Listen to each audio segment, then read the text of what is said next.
Il est 9h47, bienvenue si vous nous retrouvez, vous êtes dans la matinale week-end sur RTL. Bonjour Ludovine de La Rochère, vous êtes la présidente de la Manif pour tous. On parle beaucoup depuis hier de ces rencontres qui ont eu lieu avec les candidats à la présidence de l'UMP. Il y avait Hervé Mariton, il y avait Bruno Le Maire et Nicolas Sarkozy qui s'est prononcé pour l'abrogation du mariage pour tous. François Hollande a réagi ce matin. Il dit que le débat n'est plus posé, il est derrière nous. Qu'est-ce que vous lui répondez au président ?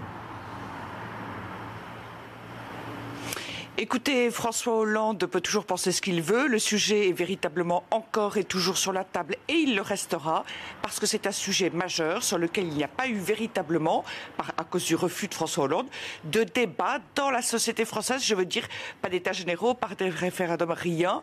Il a refusé, il a imposé une loi qui n'est pas encore acceptée, loin s'en faut, et dont je pense qu'elle n'est pas acceptable.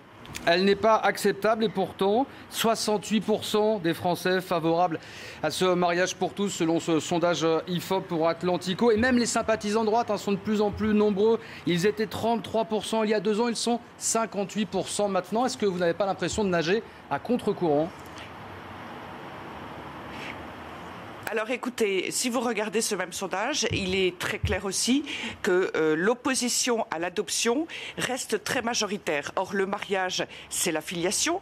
Dans la loi Taubira, il y a déjà l'ouverture de l'adoption qui privera l'enfant de père ou de mère, qui prive déjà l'enfant de père ou de mère. Et il y a avec la PMA sans père et les mères porteuses. Et c'est inéluctable puisqu'en effet, le mariage, c'est pour fonder une famille, c'est le sens du mariage. Eh bien, nous défendons le droit, le besoin de l'enfant d'avoir un père et une mère. Cette loi est injuste pour l'enfant. On l'a senti hésitant, Nicolas Sarkozy, hier, vous vous en êtes sûrement rendu compte. Il a mis du temps à lâcher ce mot abrogation. Il a fallu attendre les huées et puis les slogans lâchés par la salle. Pourquoi, selon vous, il vous a fait une sorte de cours sur l'amour homosexuel pendant plusieurs minutes ? Alors d'abord, Nicolas Sarkozy, je le pense, c'est parfaitement ce qu'il fait. Il a peut-être, je ne sais pas, préparé son effet. Il a cherché le bon moyen d'introduire le terme qui était attendu, puisque nous attendions, et les Français attendent d'une manière générale des hommes politiques qu'ils soient clairs. Donc il a effectivement fini par parler d'abrogation. Et il a évoqué l'amour homosexuel parce que je crois que tout simplement, il n'ignore pas, il sait bien que cet amour est bien réel et qu'il est important. Mais encore une fois, le mariage, ça n'est pas simplement l'amour. Et d'ailleurs, l'État n'a que faire de l'amour et des sentiments. Le mariage n'a pas été créé, n'existe pas dans la loi comme une reconnaissance de l'amour. Le mariage, encore une fois, c'est un engagement dans la durée qui correspond d'ailleurs à des contraintes très précises, un engagement très précis. Et pourquoi ? Parce que c'est pour fonder une famille. Et le réel, c'est que 2 personnes de même sexe ne peuvent pas avoir d'enfants. Elles ont besoin d'avoir recours à d'autres personnes extérieures. Voilà, c'est la réalité.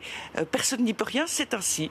Et dans l'autre sens également, les enfants qui ont besoin d'un homme et d'une femme pour venir au monde, eh bien, ont aussi besoin d'un homme et d'une femme, d'un père et d'une mère. L'un et l'autre ne sont pas interchangeables et sont irremplaçables. Et c'est cela qu'il faut absolument comprendre et que je continuerai et que nous continuerons à rappeler sans cesse. La dernière question, rapidement, en 2 mots, Ludovine de La Rochère. On voit bien que vous pesez sur le débat politique, en tout cas à l'UMP dans cette campagne. Vous pourriez être ministre de Nicolas Sarkozy, vous, Ludovine de La Rochère ? Oh, écoutez, c'est pas du tout la question. Je pense qu'il y a nombre de personnes éminemment plus compétentes que moi et qui sont déjà dans une carrière politique dans laquelle je ne suis pas et ne cherche pas à être. J'ajoute en tout cas une chose importante, c'est que cette loi Taubira, bien sûr, il ne s'agit pas de démarier des gens. Elle pourra être abrogée si on le veut et le débat va déjà bien au-delà de l'UMP puisque vous savez qu'à l'UDI aussi, Jean-Christophe Fromentin est favorable à l'abrogation et de l'autre côté, au FN aussi, il y a des personnalités favorables à l'abrogation. Toute la droite, dans toutes ses sensibilités, est favorable à l'abrogation.